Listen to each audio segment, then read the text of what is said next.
एक छोटी सी बच्ची को ब्रेन ट्यूमर, सर्जरी चलती रही और वो डॉक्टरों से बातचीत करती रही। ये मुमकिन कर दिखाया है एम्स ने, जहाँ पे बहुत कम उम्र की बच्ची 5 साल 10 महीने की बच्ची की ये सर्जरी की गई। और हमारे साथ इस पे बात करने के लिए डॉक्टर मिहिर प्रकाश पांड्या हैं, जो प्रोफेसर हैं एम्स के डिपार्टमेंट ऑफ न्यूरो एनेस्थीसियोलॉजी के। डॉक्टर साहब, बहुत-बहुत शुक्रिया एनडीटीवी से बात करने के लिए।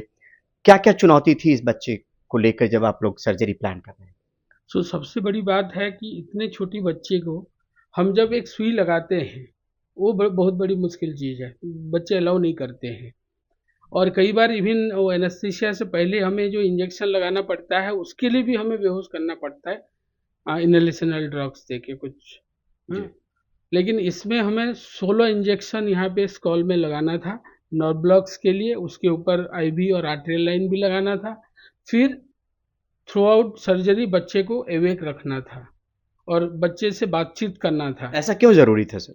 ऐसा इसीलिए ज़रूरी है कि अगर हम जनरल एनेस्थीसिया में करते हैं और सर्जन ऑपरेट करने के दौरान कोई इम्पोर्टेंट एरिया डैमेज कर दिए, जो कि उनको पता भी नहीं चलेगा बिना अंडर एनेस्थीसिया, तो बच्चे को परमानेंट पैरालिसिस हो सकता है, उसका स्पीच लैंग्वेज मेमोरी फंक्शन जा सकता है, बच्चा बाद में बोल भी नहीं सकता है। तो इसीलिए ये ज़रूरी है कि बच्चे को हम होश में रख के ये सर्जरी कर बातचीत करते थे। बातचीत ये सर्जरी करें। डॉक्टर साहब, कितने लोगों की टीम, कितने घंटे की सर्जरी जिसमें बातचीत करती रही?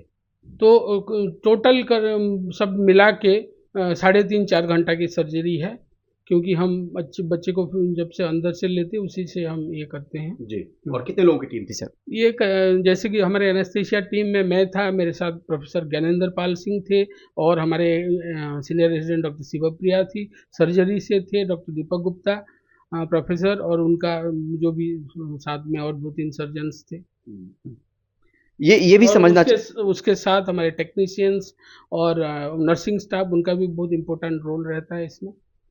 बच्ची बच्ची किस तरह के कॉम्प्लिकेशंस के साथ आई थी, जब आप लोगों ने प्लानिंग की, और कितना लंबा लगा इस प्लानिंग को, इस सर्जरी को अंजाम देने के लिए? देखिए, ये बहुत चैलेंजिंग टास्क था हमारे लिए। हमने इतना छोटा बच्चा को कहीं हुआ नहीं है, हमारा कोई ये नहीं है, हमने पहले किया नहीं। हम करते एविक रेनियोटॉमी होता है, बट इतना छोटा बच्चा, मैंने ये जो ये बताया। और एक सबसे बड़ा चैलेंज इसमें ये है कि जैसे कि बीच में अगर सर्जरी के दौरान बच्चे को अगर पेन शुरू हुआ और बच्चा रोने लगी, तो हमको जीएमए उसको जनरल एनेस्थीसिया देना पड़ता है।